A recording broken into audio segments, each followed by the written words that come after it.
नमस्कार, इस बुलेटिन में आपका स्वागत है। मैं हूं आपके साथ रविंद्र सिंह। बढ़ते हैं खबरों में आगे।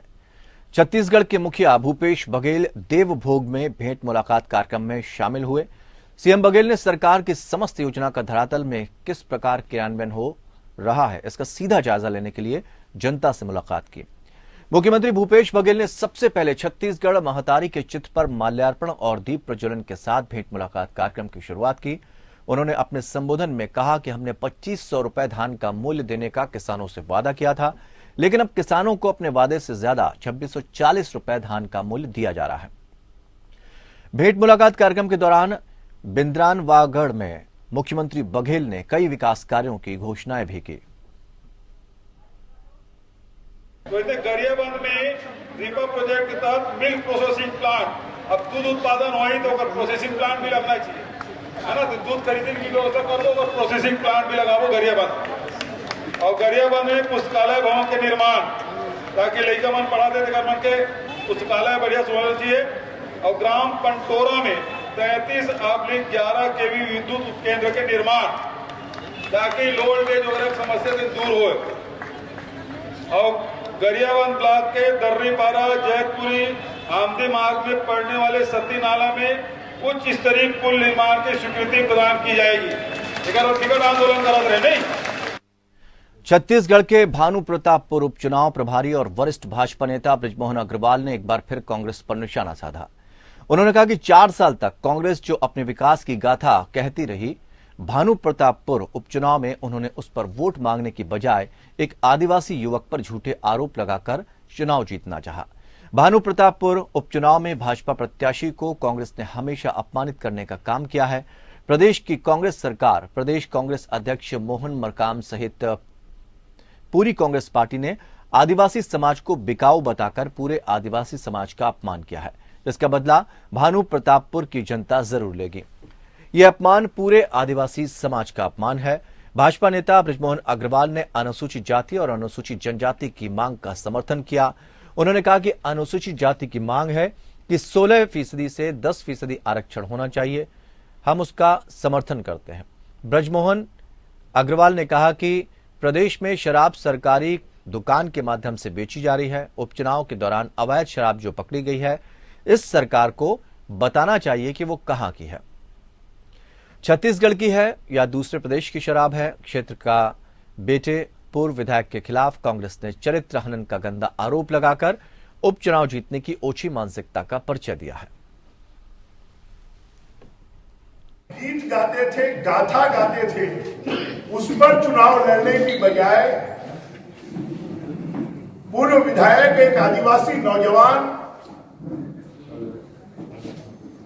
और उसके चरित्र को लेकर उसको अपमानित कर और पूरे आदिवासी समाज को अपमानित करने का काम कर उन्होंने चुनाव लड़ने का काम किया। और उसमें वो अकेले नहीं, उनके पार्टी के प्रदेश अध्यक्ष मोहन मरकाम जी भी शामिल रहे, उनके पूरी पार्टी शामिल रही, पूरे प्रवक्ता शामिल रहे। और हम ये कह सकते हैं कि पूरी कांग्रेस पार्टी ने जनजाति समाज को बिकाऊ बताकर और पूरे जनजाति समाज को सिर्फ छत्तीसगढ़ के नहीं, पूरे देश के जनजाति समाज का अपमान किया है। छत्तीसगढ़ के स्वास्थ्य एवं परिवार कल्याण और चिकित्सा शिक्षा मंत्री टी.एस. सिंहदेव ने सीजीएमएससी के अध्यक्ष और निदेशकों और वरिष्ठ विभागीय अधिकारियों के साथ देश भर से आए फार्मास्यूटिकल कंपनियों के प्रतिनिधियों से चर्चा की।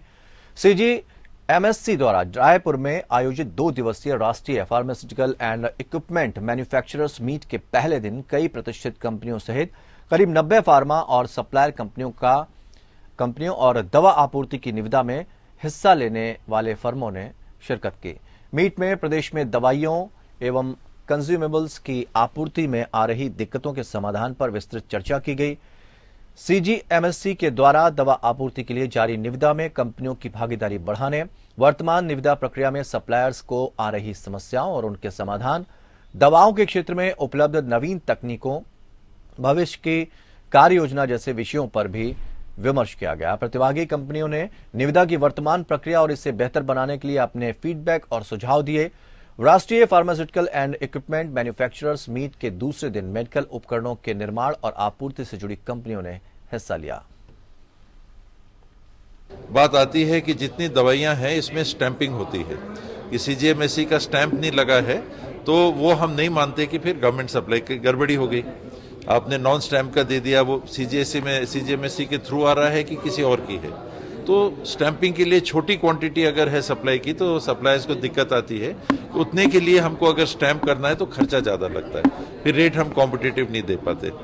और टेंडरिंग प्रोसेस में है, सिक्योरिटी डिपॉजिट की वापसी, ईएमडी की वापसी, इन प्रक्रियाओं में अगर देरी हो रही है, जो प्रक्रिया हम लोगों ने अपनाई 2 साल 3 साल पहले हम लोग बैठे थे, इनके साथ चर्चाएं हुई थी, कुछ सुधार हुआ है और सुधार करना, तो दोनों तरफ से सुझाव आ रहे हैं। लंबे समय बाद गठबंधन के जरिए झारखंड की सत्ता में वापस आए कांग्रेस की मुसीबत कम होते नजर नहीं आ रही। एक ओर जहां राहुल गांधी कार्यकर्ताओं को जोड़ने में लगे हैं तो वहीं दूसरी ओर कार्यकर्ता आपस में गुटबाजी कर रहे हैं। झारखंड कांग्रेस में लंबे समय बाद जिला अध्यक्षों को फेरबदल कर नई सूची जारी की गई। सूची जारी होते ही कांग्रेस नेता अपने नेतृत्व का विरोध कर रहे हैं।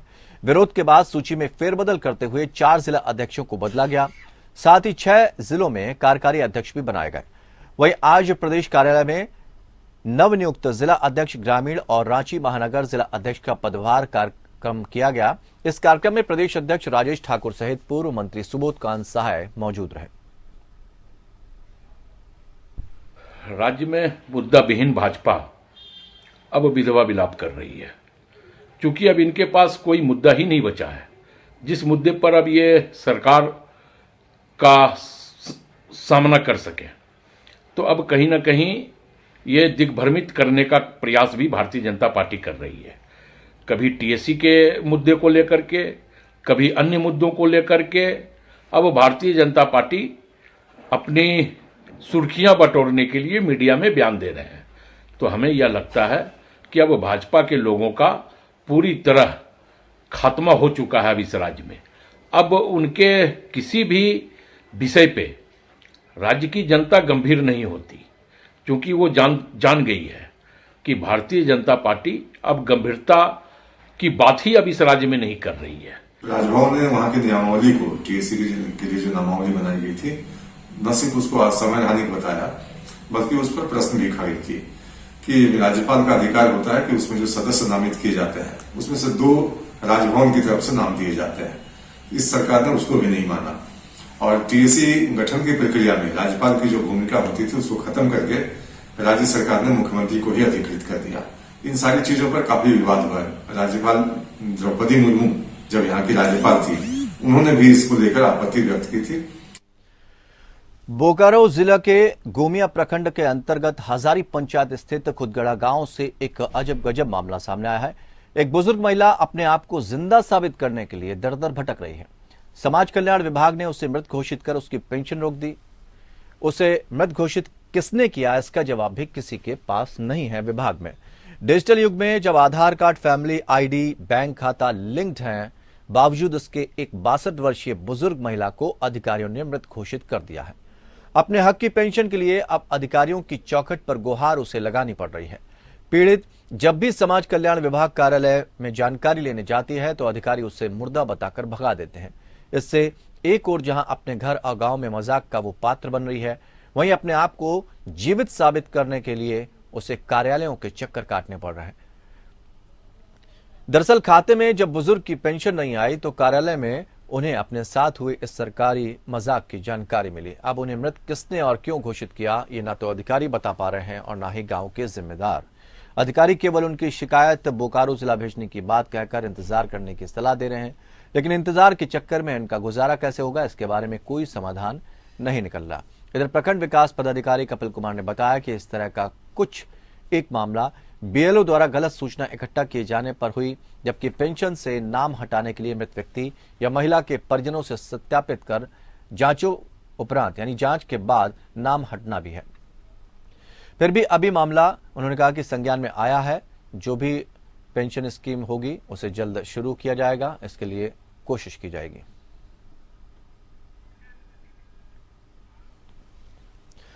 राजस्थान कांग्रेस के नवनियुक्त प्रभारी सुखजिंदर सिंह रंधावा पहली बार जयपुर पहुंचे। रंधावा के स्वागत में प्रदेश सचिव पुष्पेंद्र भारद्वाज सैकड़ों कार्यकर्ताओं के साथ एयरपोर्ट पहुंचे।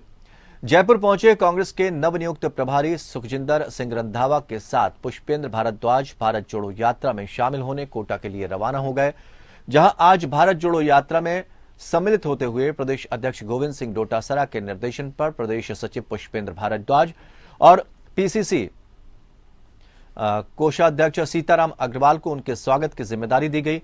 इनके साथ अन्य कांग्रेस के युवा नेता भी उनका स्वागत करने के लिए उपस्थित रहे। इस दौरान राजस्थान के प्रभारी सुखजिंदर सिंह रंधावा ने दो टूक कहा कि स्टैंड तो लेना पड़ता है, चाहे पार्टी हो या परिवार।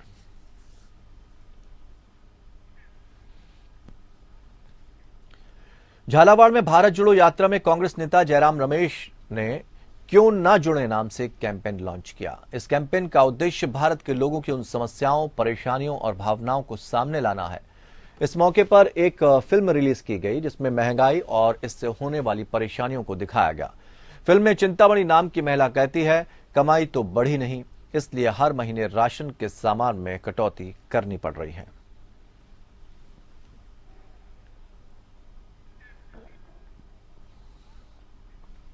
जयपुर में उपनेता प्रतिपक्ष राजेंद्र राठौड़ ने कांग्रेस की भारत जोड़ो यात्रा पर निशाना साधा।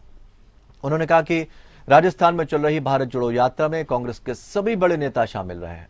राहुल गांधी की भारत जोड़ो यात्रा में बिना बजट के सड़कों का नवीनीकरण किया जा रहा है।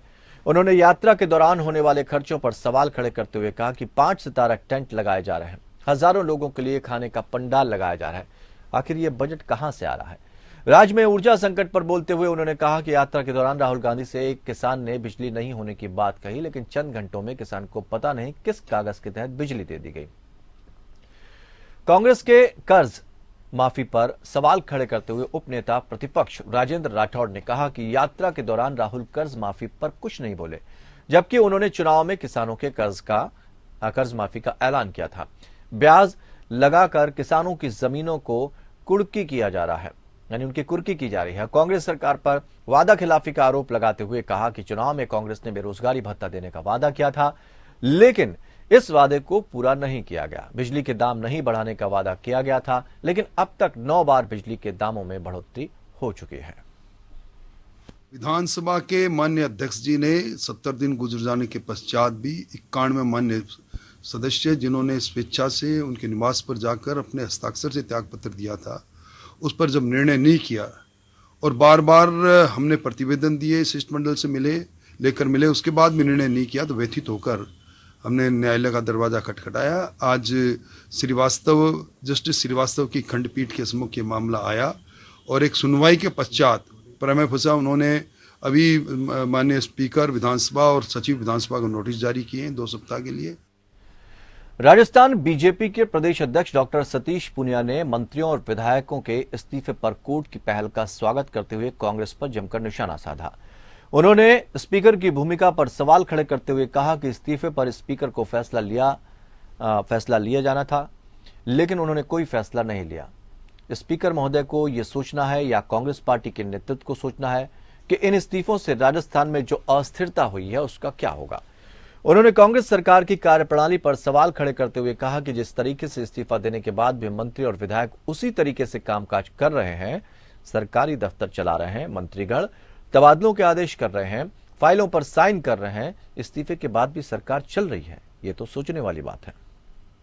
आज राजस्थान उच्च न्यायालय ने स्पीकर महोदय को, राजस्थान की विधानसभा के स्पीकर को नोटिस जारी किया है और ये नोटिस जारी किया है कि पिछले 4 साल से कांग्रेस का जो अंतर्कलह और अंतर्विरोध था, जिसकी परिणति विधायकों के इस्तीफे से हुई, विधायकों ने व्यक्तिगत रूप से उपस्थित होकर स्पीकर के घर पे व्यक्तिगत इस्तीफे दिए।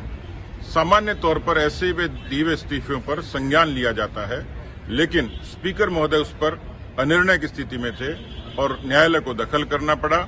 उपनेता प्रतिपक्ष राठौड़ साहब की इस पीआईएल पर ये पहल न्यायालय ने की है, स्वागत योग्य तो है, लेकिन स्पीकर महोदय को ये सोचना है या कांग्रेस पार्टी के नेतृत्व को सोचना है कि इन इस्तीफों से राजस्थान में जो अस्थिरता हुई है उसका क्या हो। अलवर के नीमराना कस्बे में करीब 1.5 साल से एक विवाहिता के साथ लिव इन रिलेशनशिप में रह रहे हरियाणा के एक युवक को सब्जी मंडी परिसर में कुछ लोगों ने रस्सी से बांधकर पिटाई कर दी। बाद में आसपास के लोगों के समझाने के बाद युवक को छोड़ा गया। सूचना मिलने पर पुलिस मौके पर पहुंची, लेकिन मारपीट करने वाले और घायल युवक नहीं मिले। बाद में युवक पुलिस थाने पहुंचा, जहां उसने बताया कि विवाहिता अपनी मर्जी से उसके साथ रह रही है। तो वहीं घटना का वीडियो सोशल मीडिया पर वायरल हो रहा है। वायरल वीडियो में साफ देखा जा सकता है कि जिसमें युवक पर विवाहिता को बहला फुसला कर भगा ले जाने का आरोप लगा रहे हैं। वहीं युवक का कहना था कि विवाहिता अपनी इच्छा से उसके साथ रह रही है।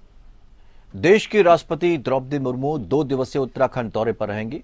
दिल्ली से विशेष चार्टर्ड विमान से वो जॉलीग्रांट एयरपोर्ट पहुंचेंगी और इन 2 दिनों में कई महत्वपूर्ण कार्यक्रमों में शिरकत भी करेंगी।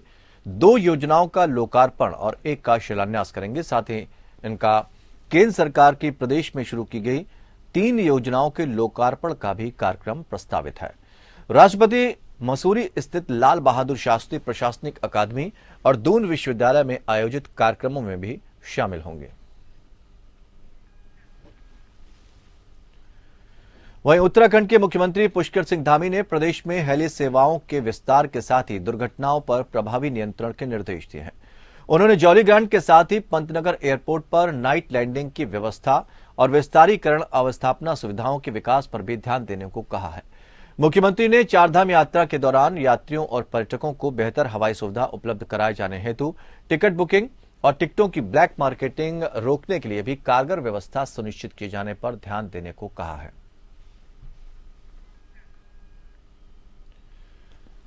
विकासनगर के अंतर्गत सेलाकुई में शुरू हुए 2 दिवसीय कृषि विज्ञान मेले का आज कैबिनेट मंत्री गणेश जोशी ने शुभारंभ किया।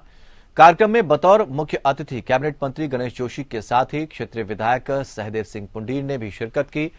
माया ग्रुप ऑफ कॉलेज ने छात्र छात्राओं में कृषि के प्रति जागरूकता प्रदान करने और स्थानीय कृषकों को कृषि संबंधित जानकारी प्रदान करने के उद्देश्य को लेकर आयोजित इस कृषि मेले में छात्र छात्राओं सहित कृषि से जुड़े विभिन्न विभागों में स्टॉल के माध्यम से प्रदर्शनी भी लगाई गई, जो कि आकर्षण का केंद्र बनी रही, जिनका कैबिनेट मंत्री गणेश जोशी और क्षेत्रीय विधायक सहदेव सिंह पुंडीर ने निरीक्षण कर उनकी सराहना की। वहीं दूसरी ओर इस मौके पर संस्थान के छात्र छात्राओं ने सांस्कृतिक कार्यक्रम भी प्रस्तुत किए। भारत एक कृषि प्रधान देश है और आज भारत उत्पाद के क्षेत्र में विश्व में नंबर 2 है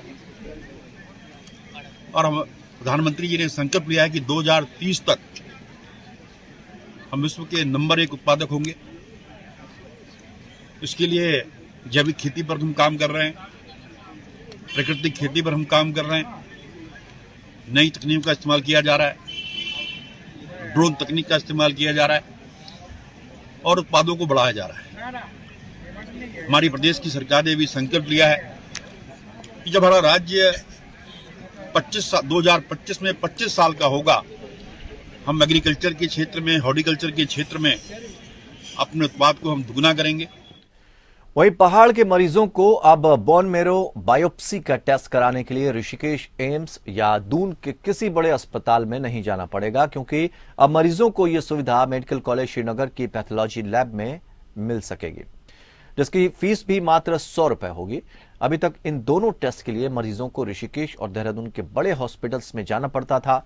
पैथोलॉजी विभाग की एचओडी डॉक्टर गजाला रिजवी के प्रयासों से पैथोलॉजी विभाग में एमडी कोर्स की भी शुरुआत होने के साथ ही सीटों की अनुमति मिली है, जिससे यहां 4 सीटें द्वितीय वर्ष और 4 सीटें प्रथम वर्ष में संचालित हो रही हैं। मेडिकल कॉलेज के प्राचार्य सीएम रावत ने बताया कि मेडिकल कॉलेज में जांच संबंधी जो भी परेशानियां मरीजों को होती थीं, उसे दूर करने का प्रयास किया जा रहा है। अभी तक महिलाओं के लिए स्तन बायोप्सी की जांच नहीं हो पाती थी, लेकिन अब वो भी शुरू हो गई है। इस जांच के लिए महिलाएं मेडिकल कॉलेज के बेस चिकित्सालय पहुंच सकती हैं। इसमें हमारी जो उत्तराखंड सरकार है, हमारे जो माननीय मुख्यमंत्री चिकित्सा शिक्षा मंत्री जी का ये उद्देश्य है कि जो है निःशुल्क और कम से कम खर्चे में जो है हमें मरीजों को राहत मिले। उसी के तहत जो है पैथोलॉजी विभाग में true cut biopsy, bone marrow biopsy की शुरुआत कर दी गई है। बोन मैरो एस्पिरेशन होता था यहाँ पे, लेकिन अब संख्या बढ़ गई। Bone marrow aspiration, bone marrow biopsy, true cut biopsy. True cut biopsy में जो है जैसे ब्रेस्ट अगर बायो कहीं गांठ है, हमें पता करना है कि कहीं वो कैंसरस तो नहीं है, तो इसलिए ट्रू कट बायोप्सी की व्यवस्था होती है। निडिल होता है, उसका निडिल कॉस्टली होती है, तो हमारे यहाँ कोई निडिल का शुल्क नहीं होता, केवल 100 रुपये में जो है ये सारी जांचें जो है उपलब्ध करा दी गई हैं। ऋषिकेश में अंकिता भंडारी हत्याकांड को लेकर न्याय संघर्ष समिति पिछले कई दिनों से धरना प्रदर्शन कर रही है। मोहन सिंह असवाल और उषा देवी, राजेंद्र गैरोला सहित तमाम लोग पिछले कई दिनों से अंकिता को इंसाफ दिलाने के लिए आंदोलनरत हैं। लेकिन न्याय संघर्ष समिति में दो गुट बन गए हैं। दोनों एक दूसरे पर आरोप प्रत्यारोप लगा रहे हैं। पहले गुट के लोगों ने मोहन सिंह असवाल और उषा देवी को न्याय संघर्ष समिति से निष्कासित कर दिया, जिसको लेकर उषा देवी और मोहन सिंह असवाल ने प्रेस वार्ता की। मीडिया से मुखातिब होते हुए दोनों ने आरोप लगाया कि न्याय संघर्ष समिति ने जो आंदोलन चलाया है या जो चला रही है, यह आंदोलन नहीं है, इसका राजनीतिकरण हो रहा है। हम लोग पिछले कई दिनों से धरना प्रदर्शन कर रहे हैं, लेकिन अब इसको कांग्रेस के लोगों ने अपने कब्जे में ले लिया है।